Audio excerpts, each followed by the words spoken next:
I believe today God is going to bless your marriage life. Vợ từng là cái tên năng tin nhị tia, Kahwange chừng như bộ nóc sa mà mua hệ man bắt đầu lạc sẽ. Whatever struggles you are facing in your marriage life, God is going to renew it. Hanghe pa, ya phân mình năng y sầu xì bộ, yang hanghe pa ya phân mình ngon năng cái Kahwange năng y đã tăng to lên mấy tăng. Because marriage is God's plan. Hang chừng này sẽ bên mình mà chừng như bộ, Kahwange mong bộ mà tụi mà chừng như bộ năng. So we need to learn some principle from the Word of God that our marriage will be strong and it bring a good fruits. Tao khai tụi mình là Kahwange mà ya phân yang à, Kahwange mà hanghe pa ya vậy hạt tao tụi mình là ya yang tụi mình hạt tao mà ya phân yang tụi mình kiếm năng yang hạt tao cái tụi mình chừng như bộ nóc sa mà lịch ở mấy ngày bộ tụi mình nghịch lạc. Before marriage, we have our own plans, we have our own thoughts. Tụi mình chừng như sao mà tụi mình là yo plans yo chủ đề tụi mình hạt tao kiếm Angjangyang với anh kia. But when God brought two persons together, how He sees us.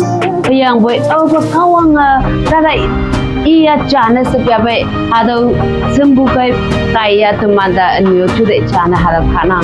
Before marriage, she also might be have some her own desires. Sembuh tao hạt tao kia chừng như sao mà yo chủ đề ngon năng vậy. Same way, I too have many different desires. Hạt tao kia mua tao yo chủ đề hạt tao kia ngồi. We wanted to live our life according to our standards and the principles. Yang tụi mình Tây bu kia tụi mình chỉ standard gì không cao mà hay tụi mình là ngộ bu ya phân trà mà tụi mình ngồi anh kia. We don't like interference. Yang tụi mình là hiu interfere nam yang bu tụi mình là dân leng. But when God brought us together, Yang với Kahwange in chừng người bu nóc sâu bu khá là i hạt đầu kia chập chăm cha hạt đầu kia phải vậy. in marriage. Yang hạt đầu cái chừng người chăm ya vậy. Matthew chapter 19 verse 6. Matthew chapter 19 verse 6 mình nhận bữa. They are no longer two. Tao khai hạt đầu iya sa thì imia yu ina ipak lang mo lang yung yang boy chan miyang. But they become one flesh. Yang boy imia may i chana sa chi miyang mo nang si. That's why let us no one separate.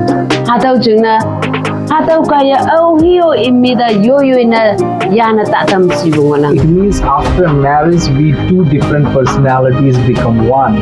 Tao khai chừng như sao mà tụi mình là yu chủ đề yu bum i may nâng ngồi yang boy. Có chừng như nó tâm na vậy hạt đầu khá iya sa chi. Chủ đề ya mong chang i may asa ya chana miyang tâm mo nang. So first blessed marriage life principle. Tao khai wang ba ya phân mà chừng như bum mà muhe man wang ba hang si. Now not her plan, not my plan. Tao khai sa i chừng plan ye chi yang boy chừng plan ye chi. Our plan. Tao khai tụi mình chừng plan se tụi mi chừng plan se hạt đầu kia kiếm nào Mopong yang. Whether for future, whether for kids. Ngui glak future chừng này yang hayam lan chừng này hangi na chia boy tụi mi chủ đề cha na mình yang hạt đầu kia lần lạc sa đầu kia nào Mopong yang. Whether going somewhere, whether buying somewhere, whether eating somewhere.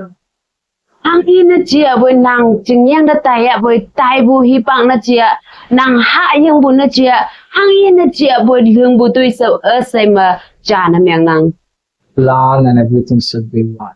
Tao khai nang tâm bu tai tâm sai plan na hong kam bu cha na mình yang tâm han bu phai hado ki tâm han bu ngol yang Sad reality, the fight and the classes comes in the family over buying a chips even.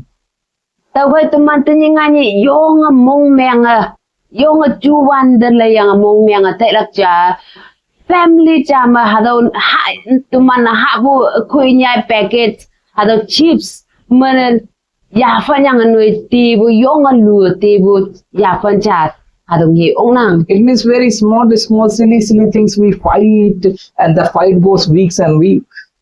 Yang hado kaya tụi mình lep bu mai bu chama hado ki achang ha bu ma tụi mình ti bu ma yong chai lo na te hat pa le kyang wang peng kama hado achang ha bu lam chama chai chara meng te bun so ha bu hi pak hado ti bu hado achang ha bu ma tụi mình ti bu cha ngai nang. So where sea denies, I should not go.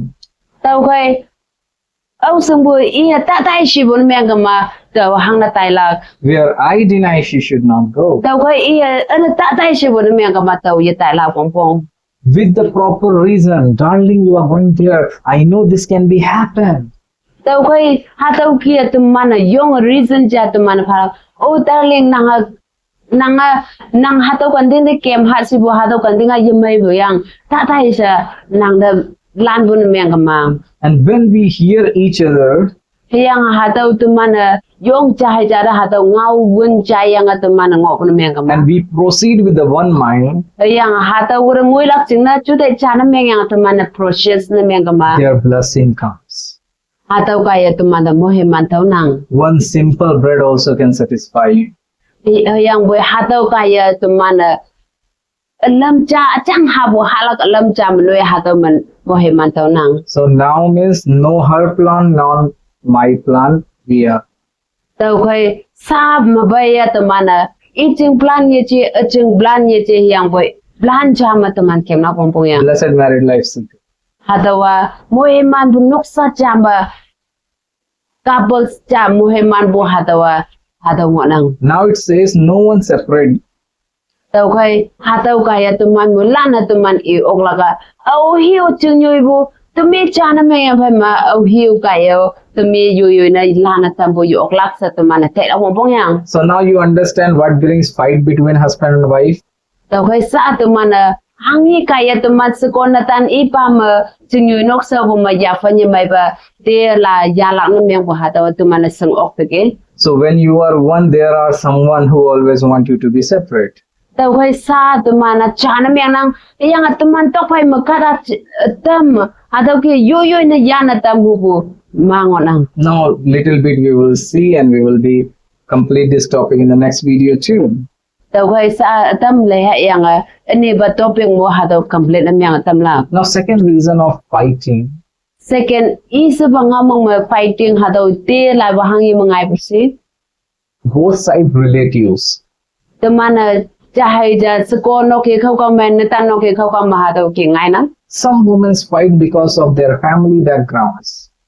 tam sko inok ya fan chiang ta yang na tan ni khau khau ba te nang Some boys fighting because of their family backgrounds. tam na tan jam inok nok sai khau kau te le yang sko no ke khau ka ba te nang But I want to tell you, yang bo tàu na man de I hu kwa for married couple, first priority should be God. tàu khoi chung yui bo ha tàu couples cha wang na nang chung priority khawang ang la pong pong yang After that, each other. tàu yang phai ma nang I se ko na tan na I hai ngo nang It means because of my relatives, I'm not gonna to fight her.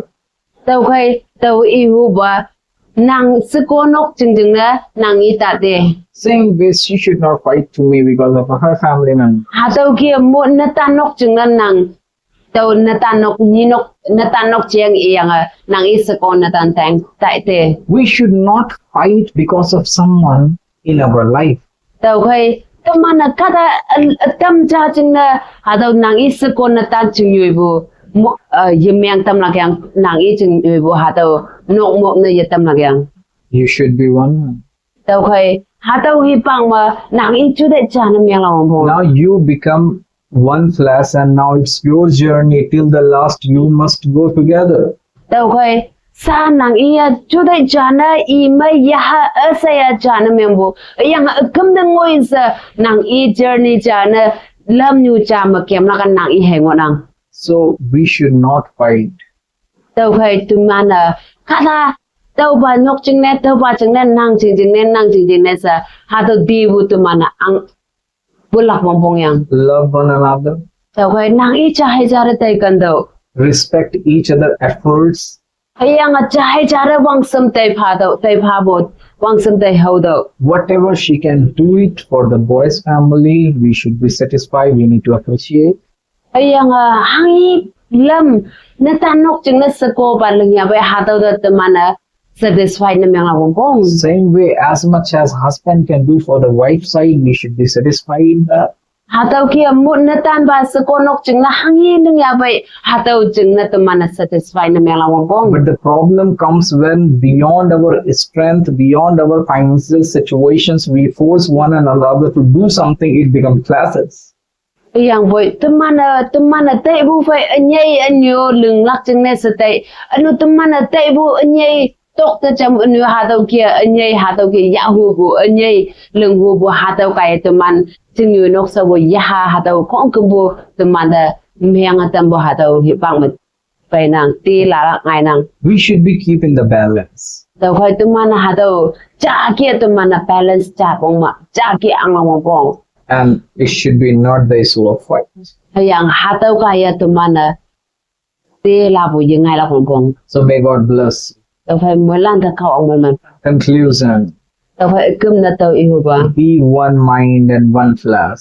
tao phải sức con na ta nang i mai cha na ya cha na men tao yang a chu de cha na nang kem tao Second, let not outside peoples may bring the fire in between your marriage and your fight. tao phải i sư bu ba mà tao phải nang chừng nhui bu mà hà tao kia cha ra tê la lắc chừng na khát ta lan na heng bu mà nang hà tao kia ya sa ya hậu lắc chừng na nang cần từng bu phải yong wong nang bu mà ngồi lắc bong bong Pray together. nang chăm mà giúp tao chu de cha na men May God bless. mỗi lần ta khâu ông mình